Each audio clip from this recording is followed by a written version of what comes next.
Halo, apa kabar? Saatnya Anda menyimak berita Palembang bersama saya Freddy Cahya. Sejumlah berita menarik akan kami sajikan untuk Anda. Berikut 3 berita utama hari ini.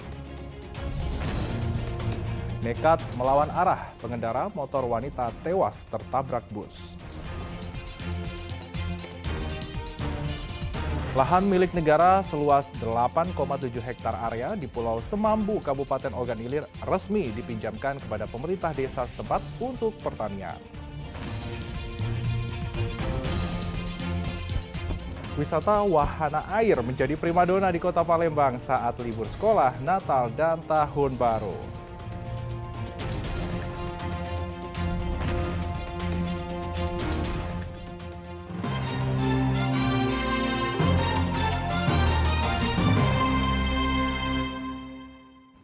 Kita ke informasi utama, nekat mengendarai sepeda motor melawan arah. Seorang perempuan di Jalan Kiai Haji Wahid Hasim, Palembang tewas tertabrak bus damri.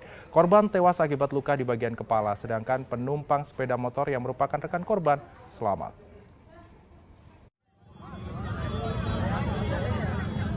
Kamis pekan lalu, kecelakaan maut terjadi di Jalan Kiai Haji Wahid Hasim, seberang Ulu 1, Kota Palembang. Kali ini pengendara sepeda motor terlibat kecelakaan dengan bus damri hingga korban tewas di tempat, sedang rekan korban yang menjadi penumpang selamat. Kecelakaan ini bermula saat korban bernama Bunga yang berboncengan dengan temannya naik sepeda motor melaju melawan arah. Pada saat ingin menyeberang jalan, tiba-tiba dari arah Kertapati datang bus damri yang hendak menuju ke 8 Ulu. Pada saat bersamaan bus damri menabrak sepeda motor korban hingga korban terjatuh. Kemudian tubuh korban terlindas bus hingga korban tewas. Kami menangis yang naiknya buang ke sana tuh ya. Lalu lagi kami kaget dulu ada mobil banyak, sedang mobil agak sepi langsung. Itu kampus sampai langsung ke jalan lain itu lah. Langsung taman itu lah. Pindah ke yang tempat kamu ngobrol itu. Lawan arah ya? Jadi mobil bis itu kena apa? Kena depannya, sampingnya, Kayaknya kena pinggirnya. pinggir depan, pinggir belakang. Motor kami tuh kena pinggirnya. Pinggir depannya. Iya, langsung. Misal ini bis, ini motor kamu, kena sini yo, Iya. sampingnya. Iya langsung terbalik itu aku nih langsung ini. Kena bannya apa kena body yo? Kena bodinya. Body depannya. Saat mengetahui peristiwa ini, polisi datang ke lokasi kejadian untuk olah TKP. Menurut polisi, terdapat luka di bagian kepala korban, sehingga dugaan sementara luka tersebut yang menyebabkan korban tewas. Mobil bus yang berangkat dari arah stasiun Konafi mengarah ke Lapangan menabrak sepeda motor yang dari arah kiri ke kanan datang kendaraan. Untuk luka sendiri apa Pak? Luka sendiri apa? Luka di bagian kepala. Bagian kepala. Meninggal dunia. Meninggal di tempat kejadian. Itu yang mobil yang nabrak tuh mobil apa tuh? Mobil jenis damri di bus. Ini bus. Bus. Ya. Usai dievakuasi, jasad korban pun kemudian dibawa ke Rumah Sakit Bari Palembang untuk diautopsi. Sedang sopir bus berikut kendaraannya diamankan polisi. Dedi Irwansyah melaporkan dari Kota Palembang. Karena masalah hutang, seorang pemulung di Palembang dianiaya oleh seorang pria. Korban mengalami luka memar di tubuh dan kepalanya.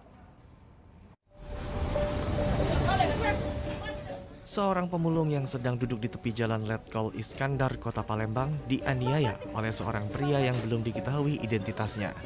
Korban ditendang di bagian dada, dipukul berkali-kali di bagian wajah hingga menyebabkan korban luka memar.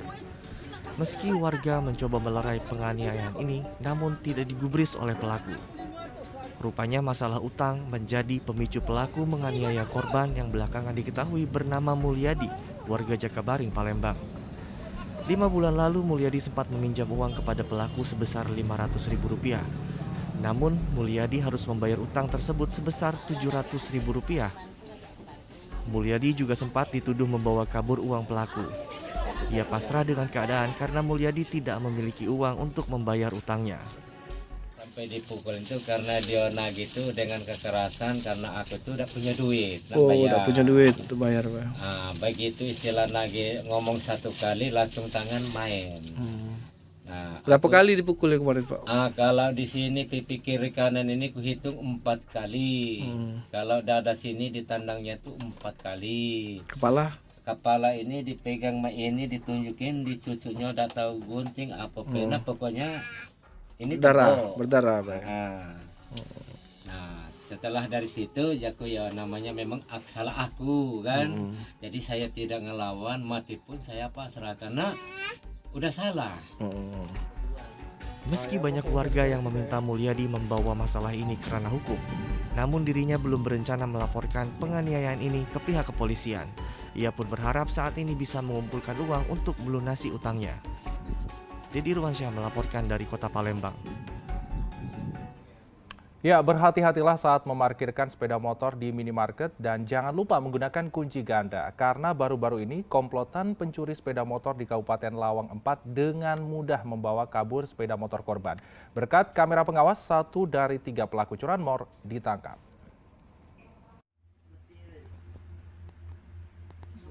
Sebuah minimarket di Kecamatan Pendopo, Kabupaten Lawang 4 disatroni komplotan pencuri sepeda motor yang berjumlah 3 orang.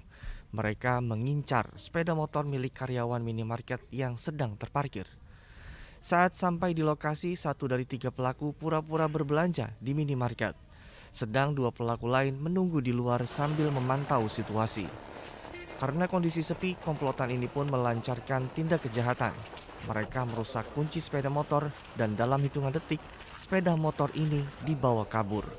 Berkat adanya rekaman kamera pengawas, 1 dari 3 komplotan curanmor, Apri Sukani alias Peng, ditangkap polisi saat sedang bersembunyi di sebuah kebun, Desa Muara Karang, Kecamatan Pendopo. Saat ini polisi masih mengejar 2 pelaku lain yang identitasnya sudah diketahui. Pelaku curanmor di Pendopo di depan Indomaret yang sempat viral terekam CCTV. Jadi dari 3 pelaku pagi ini berhasil kami amankan 1 pelaku yang dia mempunyai peran sepelaku pemetik, dan untuk kendaraan sedang dijual. Sekarang lagi kami telusuri, anggota di lapangan masih melakukan pengejaran untuk pengembangan tersangka yang lainnya. Kepada polisi, tersangka mengaku menjual sepeda motor hasil curian dengan harga Rp2.500.000 kepada penadah. Dapat kau belum? Belum. Uang berapa kau maling? 3. Motor apa yang kamu ini paling ini? Bisa kan? Dijual berapa itu? 2,5 juta. 2,5 juta? Rencananya dapat berapa bagian kamu? Belum udah sampai ya. Atas perbuatannya, tersangka terancam hukuman 7 tahun penjara. Yanuar Ihrom melaporkan dari Kabupaten Lawang 4. Sebagai bentuk persiapan keamanan pada saat Natal dan Tahun Baru, polisi menggelar simulasi anti-teror di Komplek Jakabaring, Palembang. Untuk pengamanan Natal dan Tahun Baru tahun 2023, Polda Sumatera Selatan mengerahkan lebih dari 3.000 personil gabungan.